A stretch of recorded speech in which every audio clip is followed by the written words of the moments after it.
Ito daw, si Ginoong Quiboloy, ay mahilig palibutan ang sarili ng mga magagandang babae. Mayroon po tayong documentation ng mga babaeng taga-Ukraine na paulit-ulit na pinagsamantalahan ni Quiboloy. I was like, I cannot explain because I was nervous. If this is what happened, he just removed my clothes and have sex with me. Women, you have to like sacrifice your body. You have to have a sex with him. Not right away that I was okay with that. Every time I go there, I was like praying that he will be just sleeping and not touching me. One time at night, he came to me to my room to have a sex, and I was crying. I said that I don't want. Sa likod ng mga ngiti ay mga pang-aabuso pala. Of this representation dated 11th December 2023. May assurance po ako na may at least 2 pa sa mga kasama ko dito sa Senado na susunod maya't maya dito sa ating hearing in order to constitute a quorum. Pero tayo po yung magsisimula na.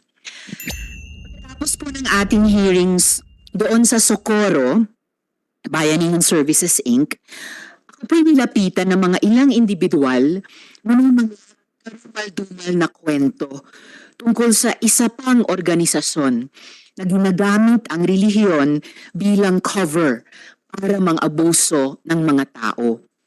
Ako po'y na-shock na madinig kung gaano kapareho ang mga kwento, bagamat mas malaki lang ito at mas matagal ang organisasyon.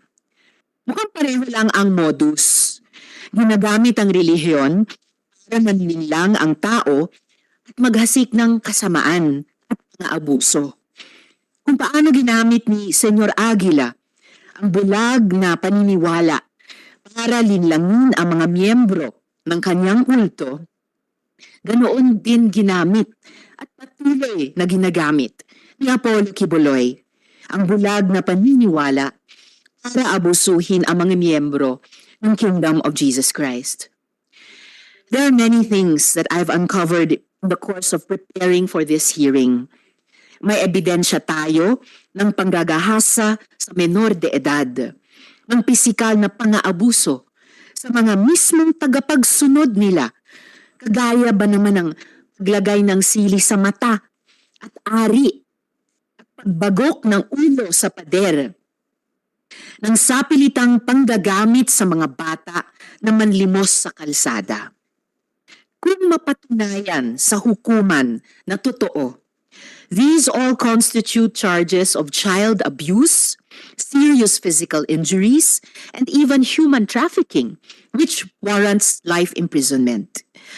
Di po nakakagulat na ito mismo ang kinakaharap ng kaso ni Ginoong Quiboloy sa Estados Unidos. Ito daw, si Ginoong Quiboloy, ay mahilig palibutan ang sarili ng mga magagandang babae. Yung mga choir sa likod niya, puro magaganda. At itong mga photos na ito ay public photos na galing sa internet at sa media. Mayroon po tayong documentation ng mga babaeng taga-Ukraine na paulit-ulit na pinagsamantalahan ni Quiboloy sa paniniwalang ang pakikipagtalik sa kanya ay pagsasakripisyo para sa Diyos Ama. Sila ay kasama din sa choir ni Quiboloy. Panoorin po natin ang mga video na ito bilang bahagi ng aking opening statement. Ang mga babaeng ito ay handang magbigay ng kanilang testimonya in person kung hindi lang dahil sa matinding digmaan sa Ukraine ngayon. Sila po ay nagbigay ng kanilang consent videos na ito. So, panoorin muna natin si Sofia. About 21 years old. It was the 2014. And Where did you stay? I stay in a dorm, like a building, a separate building. And most of the people there was Ukrainian. Tell me how your relationship with Pastor Quiboloy developed or unfolded? At first, our relationship was very good, very warm, very friendly. I didn't feel everything like, oh, he's like me. No, there's nothing about that. And transfer me in one room. I live with the Jack Roy. She's pastoral and one of the closest, like she's very close to pastor. And I live with her in one room. And little by little, some girls like Jack Roy and other girls of pastorals are Filipino. They used to fellowship to me like, are you ready to sacrifice everything to God, to the Father?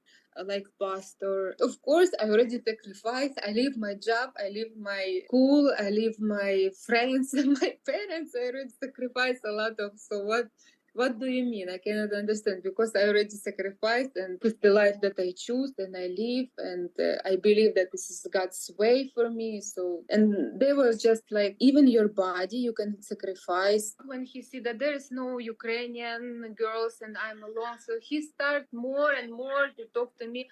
Are you want to sacrifice? Are you want to sacrifice everything, even your body? I'm very innocent. I really didn't. Nobody talked to me like straightly that this is what will happen. And I remember that time came, and Atejah came to me in the night, and she said, "I want you to massage pastor's feet before he sleep." When Atejah called me for night to massage him, I didn't think that this is what will happen, even though I was nervous. And she saw that I'm crying, but I'm still do what they want me to do. I wake up, I put this pajama and I'm crying, I'm scaring, and it's night, and they put me, because I never stay in pastor alone in the night, in the dark, and I was nervous. It was big room, and before room there is one little room. So Atejah lead me there, and she said, go in pastor's room. And I just stayed in this little room because I was scary and I was crying, and pastor was waiting for me till he realized that I'm not coming, and he by myself went out and pulled me in his room. And I was like scary, and he said like, massage my feet here, here, here, and then little by little, and I was very nervous, and it was dark, and suddenly he started to move my hands to put on his butt. He said massage here, and I said, oh my god, okay, and I massaged. And after that, little by little, he just turned to me and he removed my clothes. And I even can, because I was very shocked. I was like, I cannot explain, because I was nervous. If this is what happened, he just removed my clothes and have sex with me. Women below the age of 18 years old, were they also being used sexually? Yeah, I didn't know about this for how many years till before I left Philippines. I heard from other, like, she's very close to pastor. She grew up with him. She's a senior there, and she's pastoral. And I heard that, oh, you're crying, because I always complain about this pastor's ministry. And she said, oh, you're crying that you're pastoral. At least you're mature, but I become a pastoral in 12 years old. This is time when I was like shocked. The next day when I heard this, that become a pastoral and 12 years old, I started to fight with pastor and ask why. Is it normal? No, Sophia, there's nothing normal about it. This is child abuse. Ngayon naman po, pakinggan natin si alias Nina. I was about 20. I think it's like 2012 that I came. My mom and my siblings, they started to attend first the congregation here in Ukraine. So they were trying me to that I will also join them. They've been like trying to get me in also to the kingdom. What year did you go to Davao? I think it's 2012. Okay, and then can you tell me how you became a pastoral? I became pastoral maybe 5 or 6 months. I remember there was one day we had the preparation for there's ICD International Children's Day, so I joined the dances, and I remember after it's like late at night. somebody called me and they said that Pastor Quiboloy, like he's waiting for you, he's calling. So I didn't like think anything. And then when Pastor Quiboloy called me, like he was asking me if I will become a pastoral, and he said that you must sacrifice everything, including your body. But I was like very innocent to that. I did not understand. I thought it just sacrifice your body, that it's you will not be married like that. There was time that he was calling me at night again, and then he was trying to explain to me what is the meaning of that. Like you have to like sacrifice your body. It's you have to have a sex with him. Not right away that I was okay with that. It's like maybe 4 months more. Around what month did it start when he started? Maybe it's like summer 2013, something like that. How long were you a pastoral, and how long were you being used by Pastor Quiboloy? If it's from 2013, and then I left 2021. So it's like 8 years, I think. And during that whole period, you were being sexually used by Quiboloy. Yes. You also met the other pastorals, the other Ukrainian pastorals. Yes, all of us. You don't even think that others are like that also, because they're saying like don't tell anybody. It's a very like sacred ministry. Not everybody can like be like that. It's not all the same. It's like one like once or two times, and the other one they have to be like every week, like night. It's called night duty. Okay. Like us, we've been there every week. We have to go. There's like schedule for every girl that you have to be there.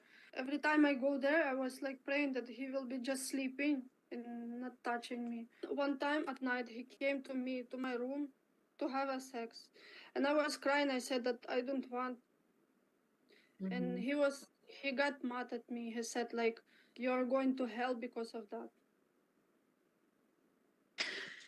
Bilang patunay na hindi sila nagsisinungaling, nagpadala pa ng maraming larawan I ang think ating it's witness like na 2012. kasama nila si Quiboloy.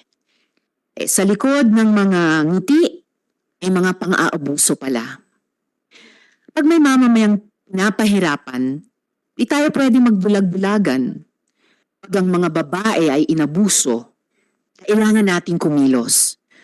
Pag ang bata ay sinasaktan, kailangan nating magsama-sama bilang isang lipunan para sila ay iligtas. With all my heart, dear colleagues and friends, with all of me, I believe that this is the only calculus that matters.